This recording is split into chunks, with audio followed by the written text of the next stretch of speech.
What is going on, guys? Jack here, and welcome to another episode of the HEXAGON Challenge. And today, of course, we're back with New York City FC. Today we're going to be taking on Toronto at the Yankee Stadium. This is the first episode I've done in, I think, 4 or 5 days. I'm, of course, recording this video the day it goes up. It's Friday night. I've just got home from work. Immediately back on the video grind. If you're watching this video when it first goes up and it's in 360p, I'm sorry. I left my YouTube network as of today. It's been 3 years I've been with them, but I've now lost the ability to schedule upload for now until I get a new network partner. It's YouTube, so you don't really care about it. What you need to know is there's no ads on my videos at the moment because I'm not with a network. And there's no scheduled upload, which is a little bit of a pain. So, yeah, I apologise if you're watching this early. Either way, we're going to get into the American save today. And actually, it's been about a week since I last played it. The last time I played it was on Sunday. And I've played a lot of my Gibraltar save.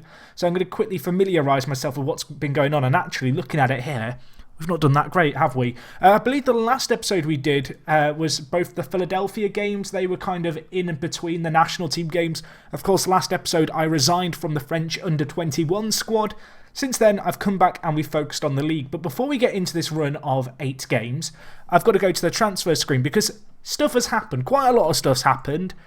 And I dug myself a hole with all the wage kind of allocation rules and all that jazz, and then I've dug myself out of a hole. I think you'll see what I mean in a second. Basically, I released and waived some players thinking their wages would become free, but actually they still count towards the cap until the end of the year. And as a result, it kind of left me in a bit of a pit. So what I ended up doing was I had to sell a few players who I didn't necessarily want to sell and then reinvest in other ways. In the end, actually, I think the squad's come out stronger. The first bit of news is, however, I got rid of Frank Lampard. And you're probably thinking, Jack, how did you get rid of Frank Lampard? He's retiring at the end of the year, so you couldn't sell him. He was a DP with massive wages. How did you get rid of him? Well, I'll tell you how we got rid of old Frank here if I just search him real quick. This is genius. This is actually genius. So I offered him a contract to be a player coach. And because his primary role would be a coach as well as a player, he was willing to take a massive wage cut down to, I think, $6,000 a week or something ludicrous. The bottom line was his wage, he basically was no longer a DP. And then I terminated his contract because he wasn't a great, well, he wasn't a bad coach, but he wasn't a great coach. So, yeah, if we look here at career, I think it's at achievements, is it? Yeah, you can see here, he became the reserves manager / player, and then I just terminated his contract. I thought that was genius. I mean, maybe I'm an evil genius. Either way, we got rid of Frank Lampard. So you probably sat there thinking, Jack, you got a DP slot early. Who did you bring in as a designated player? I'll tell you who we brought in. Doumbia. I'm holding my hands up in the air expecting a round of applause or something. In reality, this guy's not a bad player. He's a good striker, 31 years old, the Ivorian. Still got some good pace. The fact his natural fitness is high is good because it means his legs aren't going to just totally fail him. He's joining us on a 2-year deal. He's going to be earning $3.8 million a year. And yeah, pretty happy with this guy. Since he's come to the club, not had a great impact, but it'll take time. I wasn't too wowed by his scoring record, I think it's fair to say. However, taken a bit of a step down to come to MLS. I'm hoping we can make the most of that. We'll go through the other transfers real quick. As I mentioned, I dug myself into a bit of a pit, and this was partially my own fault, but also the fact we had loads of players coming in. In terms of the players who joined since last episode, you can see there's quite a lot here. I'm going to go through them all. The first one, Leroy Fer. He joined us as a senior player. He's not a DP. Very, very good centre mid, the Dutch international. You can see he is 29 years old. He's on a 2-year deal at the club. Absolutely delighted to get this deal done. A top player. Can't really argue with it. The next player we brought in is Yambere. I then had to waiver him because I didn't have enough international player slots, so he's not at the club anymore. But we signed him on a free when he did come. Javi Munoz is the next player who joins us. He joins us from Real Madrid. About a month before he was due to join us, however, he broke his leg. Brilliant. I was annoyed too. Unfortunately, we couldn't cancel the transfer. So he's joined the club. I put him on the season-ending injury list because he's not going to be available for the entire year. But the 24-year-old, I'm hoping that injury isn't going to totally ruin him. Although, to be honest, his attributes have just absolutely kind of fallen through the ground. And they're awful now because of the broken leg. Nothing I can really do about it, unfortunately. But yeah, worth noting he has joined us. The next player, Rabiot, the PSG centre mid. We got him signed a while ago. As you guys may remember, he was going to be joining us in the summer. Was one of the first players I brought in. Obviously, great DP to sign. Played 3 games for us. And then he got injured with a damaged Achilles tendon for 2 to 3 months. There's a pattern emerging here. Injuries have ravaged our side. And that is not the only one. Anyway, the next few players, Jorge Robles, this guy, good American defender. Just good to have some Americans in our side. Very low wages as well. The next player, another signing from Waitakere, Philip Foos joins us. Of course, he's a face in the game player, the 18-year-old here. A great player to sign. In the end, we paid $550,000 for him. You'll see where that money came from in just a second, but a very, very good centre-back. 18 years old, American. Delighted to get him into the club. The next few players, a few loanees coming from Manchester City. Brahim Diaz, the first here. Good young Spanish centre-mid. Low wages, very happy to get him in. Next player is Adrian Morris. He's just a player who's joined from our academy and is now in our reserves. Just a talented player with some potential. We then have this guy, Tosin Adarabayo. That's a cool name, if I might say so myself. This guy joins us on loan from City. Very good defender. Doesn't use up an international player slot. I think that's to do with the contract type he's on because he's on a really low wage. Again, if you know these rules better than me, and I know I have a load of American viewers, please, explain to me why he doesn't use an international player slot. The next player we have is CJ Sapong, a player who was actually playing for us, and then I had to waiver him, and then I managed to re-sign him on a smaller wage, which I thought was genius. I think he was on about $300,000 a year. He now rejoined us on $115,000 a year. I mean, smart move there. The next player we brought in, a loan signing. It's this guy from Auxerre in France. It's Kenji Van Botto. He's from Reunion. Is that how you say the country's name? It's an African country. Good little left back. We needed some cover there. You can also play left mid. Good player to get in. The next player we have is Alex Ants on a postcard. I've never seen Alex with an I there. That's a new one. Maybe that's the Spanish variation of Alex. Anyway, his name's Garcia. Good player, good centre mid. Again, $70,000 a year we're paying for him on his loan. He's joined us to the end of the year. Very happy to get him in. And that's all the signings on the in. I would normally cover the transfers on the out first, and I kind of wish I'd done that. We'll go through them quickly now. First player here, we have Jack McInnery. A good player, American striker, decided to let him go. We sold him for $250,000, which I don't think is a bad sum of money. You can see he played a few games for us and he did okay, but he's never been a really, really kind of good player for New York City FC. He's got, 18 goals across 3 years. It's not a crazy return. With us signing a few strikers, I decided to let him go. The next player we waived was Fernando here, the Chilean. At 34 years old, I needed to free up some wage cap to kind of accommodate all these new players coming in. He was one of the players that went. We also waived a few other players in the summer. This was as all the players joined from Europe at the end of their contracts, the likes of Sandro, Rabiot, etc. In fact, no, we didn't sign Sandro in the end because the deal fell through because I couldn't free up enough money. So that gives you an idea. We really were kind of on the verge. Of course, just to remind you guys, there's a wage cap and you can't exceed that. We had so many players joining us in the summer that we were going to exceed our cap, and so we automatically couldn't sign all the players that we had deals for. Sandro, I believe, was the only major player who had agreed to sign who didn't end up coming. Anyway, Sapong left. Of course, we then signed him for less money, as I already mentioned. The next player we have, Justin Shaw, I wavered. He's an okay player, the 24-year-old, but never going to set the world alight. We then have, of course, this guy, George, last name I can't say, 20-year-old. He's an okay player, but again, had to waiver him. I had to make space in the side.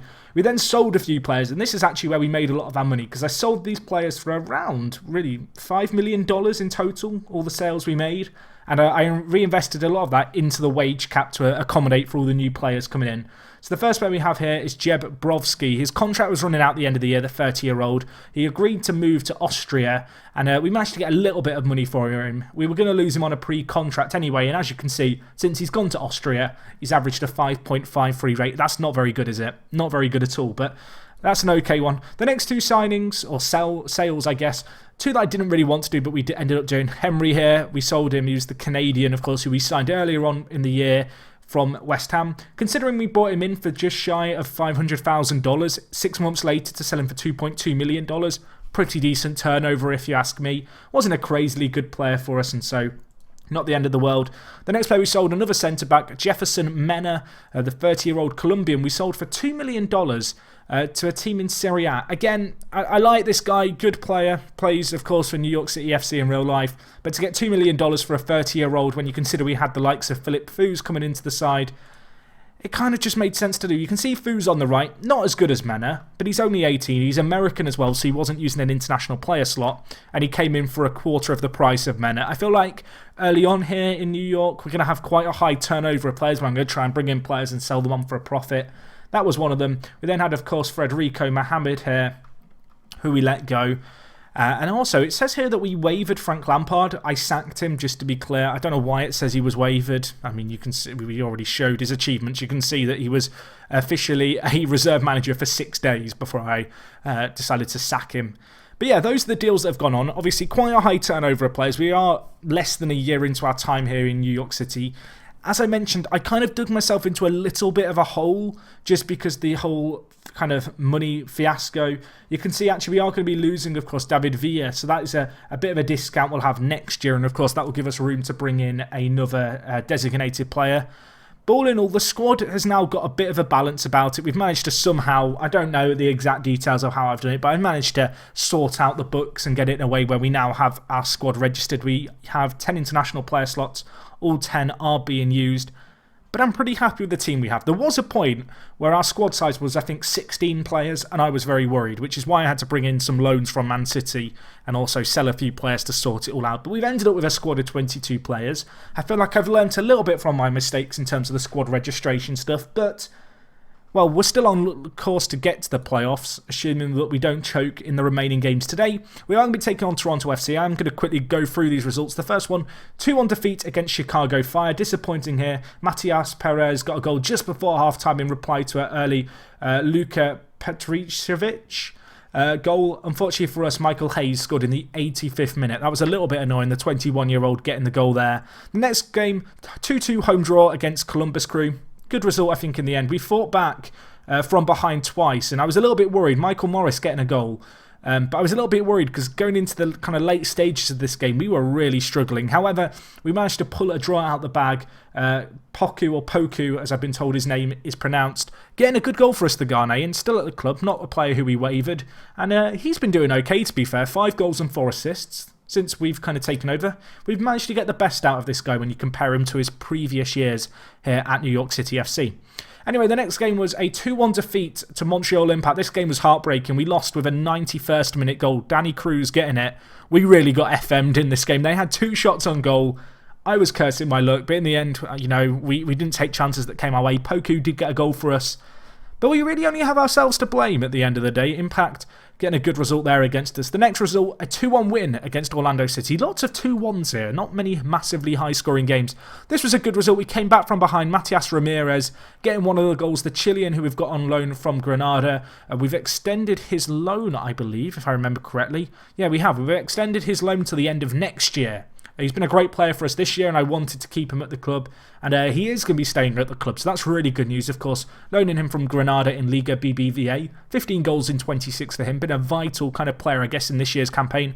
Also worth noting, Eduardo Zapata, the Costa Rican who we signed last episode, 19 years old. He's had a good start to his time at the club. 2 goals in 5 appearances, a 7.0 rating, of course, joined us from Saprissa in Costa Rica.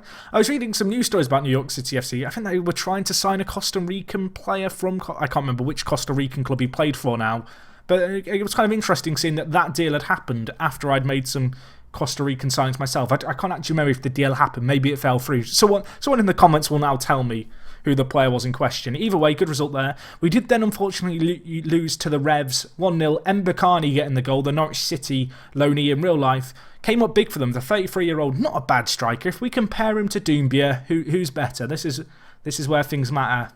Doumbia is better as far as I'm concerned. Definitely, I say that, it's pretty marginal. Doumbia not as athletic perhaps, but a little bit better going forward in my opinion. But either way, we could have done with him turning up for that game. But Doumbia has only played against the Union and Fire, which were our last 2 games. And they were both wins actually.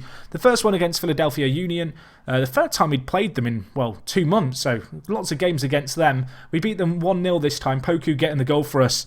And then, of course, in the last result that we had, we beat Chicago Fire 2-0. I didn't mention it, but the game against Houston Dynamo, I don't know how I missed this. We lost in the Open Cup 1-0. Will Brune with the goal for them. That was a little bit disappointing. and that saw us crash out of that competition.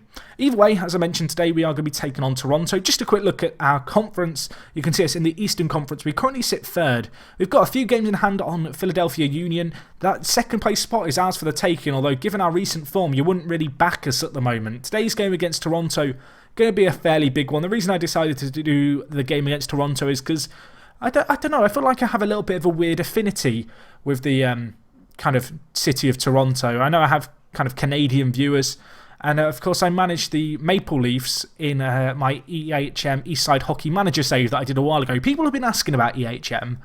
If you'd like to see that come back, I was thinking about doing an EHM series, which, if you don't know, is Eastside Hockey Manager. It might be something I upload every Sunday. Let me know in the comments if that's something you'd like to see. I'm weighing up doing it if there was sufficient interest. So, go down below if that's something that would interest you and register your interest. Leave a vote, or there isn't a vote. Just write, I'm interested in EHM. Simple as that.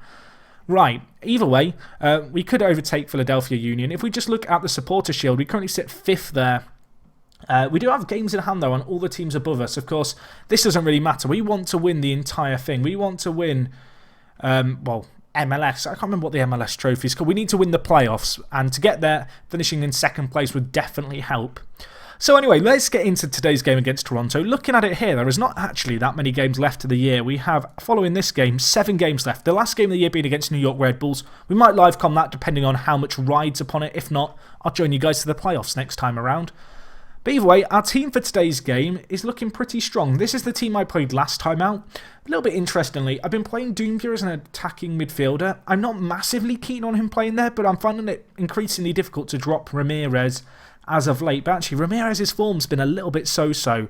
So I might do a double change. We might bring in Mikey Morris, the man, the myth, the legend, into the side. Worth noting, he got a cap for America, the youngster. Of course, he's on loan from PAOK. Can we extend his loan? We can't because the transfer window's closed. That's a shame. Wanted to bring him in on loan. In terms of our team for today's game, of course, we have got some injuries. They're not some massive players for us, but we are lacking a little bit in the midfield department. Javi Munoz, the guy we signed from Real Madrid Castilla, out for the rest of the year, as is, of course, Rabiot, the French international. So, 2 big misses there. Fortunately for us, we have got Diaz and Leroy Fer in the midfield. Leroy Fer, just a really, really good, well-rounded centre mid.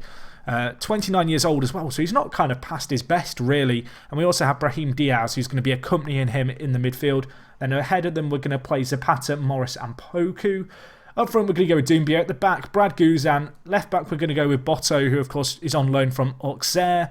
Centre backs, we go with Philip Fouz and the guy whose name I struggled saying before, Adara Bayoyo. That's a mouthful, man. I might just call him the Bio. It doesn't really make... Someone come up with a clever nickname for him, and that's what we'll nickname him. I know one of the advantages with this save over some of my other series is I'm not recording this in advance. You're going to see this the day I record it or the day after. So if you've got a nickname, do it. You'll see it next episode. Either way, at right back we have Robles, who's going to be playing there. Not the craziest player in the world. We have got a few players in on loan who can play right back. Unfortunately, they're both... well, no, one of them's injured. The player who's injured here, Fred Mutobo. Did I cover this guy? I don't feel like I covered this guy. Either way, he's a wing-back playing for us from Manchester City. He's here to the end of the year. Right, I think that's all the kind of updates on transfers. I have to apologise kind of for the waffly talk.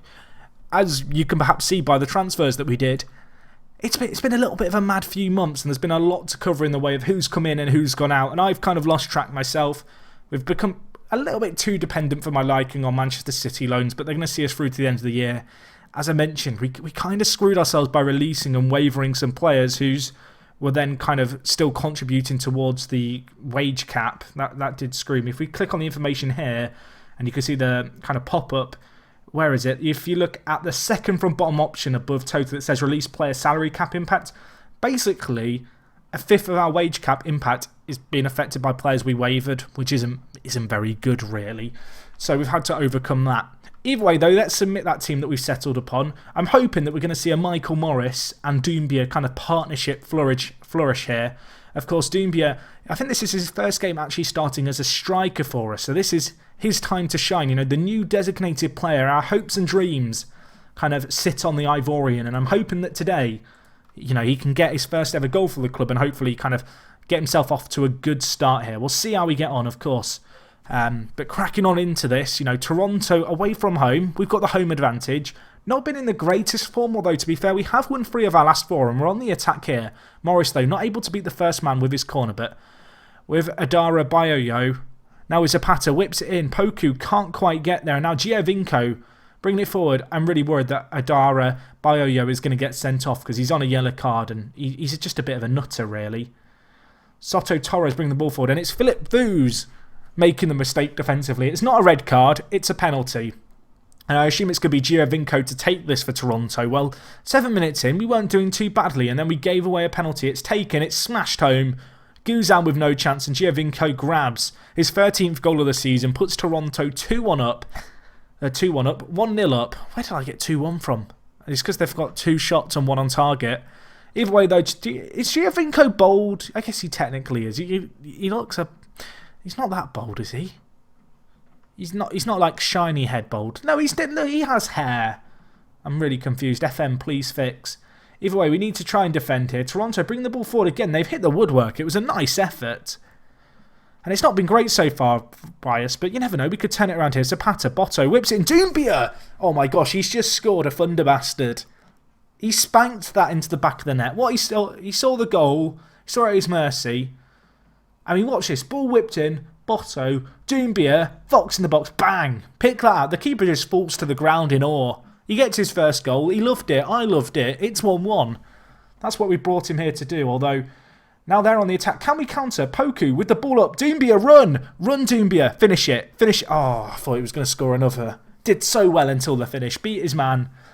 Used what little bit of pace he has, the 31-year-old, to break free, but he couldn't find the back of the net. Although Mikey Morris whips in. Doumbia has another shot. I mean, he's everywhere at the moment, the Ivorian. This is a live con debut to remember.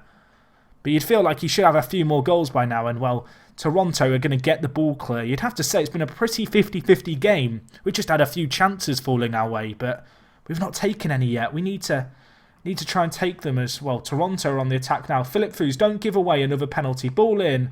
Osorio with the goal makes it 2-1.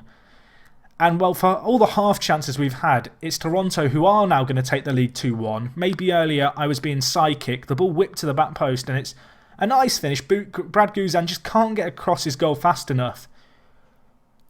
And it's 2-1.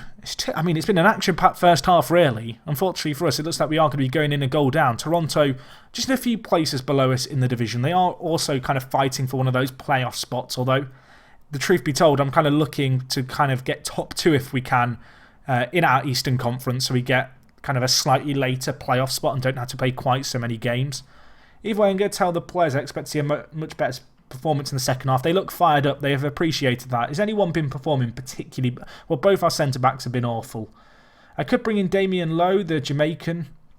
I might bring him in for Adara Bayoyo just because he's already booked. He's on a 6.0 rating. I mean, he can't really improve his performance, and I just can see him getting sent off if we don't take him off. So we'll do that change. A bit of an early change. Perhaps didn't want to do it quite so soon, but we'll see what we can make of that. Still 2-1. We're still in this game, of course. And there is a lot of football left to be played here. Although Toronto, when going forward, have looked pretty good. Foos there, clearing it out. No nonsense. But the ball going to come back at us. Giovinco tries an ambitious pass. It's cleared away. But, well, Toronto come on the attack again. Osorio already got 1 goal to his name. Cuts inside. Guzan stands tall and makes the save. I mean, it's a good save, but it wasn't the best effort and goal. Maybe we can make something happen here. I feel like this is a pointless highlight. Poku! Oh, it's blocked away. It was Mikey Morris who it fell to. Can we get the ball in at the second time of asking? We can't. That was a chance for us right there, and it's been cleared away. Michael Morris not having the best game, struggling for match fitness as well. I'll tell you what we're going to do. We're going to drop Doumbia back to centre attacking mid, and we're going to bring on Matias Ramirez to kind of run havoc, hopefully, for us. The striker, he's our leading goal scorer at the moment. It's a bit harsh to drop him in favour of Doumbia. Maybe he can make something happen. Low, the Jamaican sub, involved in the build-up play. Foos with a half chance in the box from the corner. And in the end, it was cleared away. And Toronto, well, they're living on the edge right now. We are having quite a few chances, but just not taking enough of them, unfortunately. Going to make a minor change here. We're going to change our fullbacks to attack. We're going to be a little bit more adventurous, I think, in how we play. We've got to commit a few more men into the attack. We'll see what we can do here. I'm going to change both Zapata and Poku to inside forwards. I don't think they can play on opposite wings. No, they can't. Zapata, unfortunately, not not compatible with the right wing as of yet. Maybe something to consider training him in. He's quite a good player going forward. He has the pace. He could make for a tasty inside forward. And I do like that flexibility to swap your wingers. Either way, we have another chance there. Philip Foos with the effort. That was a clear-cut chance apparently, but it is cleared away. Zapata, Botto, can he do something? To Damian Lowe, and well, the highlight ends very prematurely there. Going to make one last change. Poku struggling for fitness. I am going to bring in Alex Garcia. We'll go with him, the Spaniard, on loan, of course, from Manchester City. Can he have an impact in the last few minutes? It doesn't look like he is, unfortunately. Time just slipping away here, and with 20 seconds left, it looks like we are going to succumb to a defeat. Although we're on the attack. Doumbia, can he finish first? Zapata, oh, it goes wide. There was a chance right at the death to make it 2-2. It's not gone our way. It's another 2-1. Go tell the players that they weren't good enough today. That was a game that we should be winning. Toronto closed the gap on us to 2 points. Granted, we do have that game in hand, so that's it going our way a little bit, but to lose to a team so close to us in the league is a little bit frustrating. Worth noting that with that goal by Doumbia, he's ended his goal drought, which was 13 hours long, which goes back to when he was at Roma, which perhaps isn't an entirely fair reflection, I guess, on how well he's been playing as of late. Either way, though, hopefully that goal can inspire him on to more. We're going to have the playoffs to look forward to next time around, I imagine. We might come back for that New York Red Bulls game regardless. Let me know if you'd like to see that down in the comments. But yeah, I think that's going to wrap everything up for this episode, guys. Hopefully you enjoyed. If you did, smash the like button. Let me know that you're enjoying the Hexagon Challenge. I have got something going on this weekend with my Gibraltar Apex save, where every time an episode hits, I think it's going to be 400 likes. But every time a video hits 400 likes in the Gibraltar Apex save, another video goes up of that series. So if you enjoy that series, make sure to check out the channel this weekend. There's going to be loads of videos going up. If you've not been watching that series, go check it out. It's been getting interesting, I promise you. Either way, I am going to hopefully get an episode of this out and coming your way on Sunday. Today is, of course, Friday as you see this video. And yeah, that's going to wrap things up from me. Let me know that you're loving this series, as I mentioned, by hitting the like button. If you've got any comments, about the save, about the rules, any advice you could give me going into the playoffs, potentially, the nickname idea for Adara Bayoyo. I've kind of got used to saying his name now. Get it down in the comments, guys. Let me know. Even if you're a lurker, contribute. Oh, yeah, and the EHM save. Do you want to see that? Yes, no, maybe. I don't know. Can you repeat that? I'm going to stop quoting Malcolm in the Middle. Guys, thank you for watching. Hopefully you've enjoyed it. It's me, Jack. I will see you guys on the next episode on Sunday for episode 20. And yeah, I will talk to you guys in a bit. I'm out.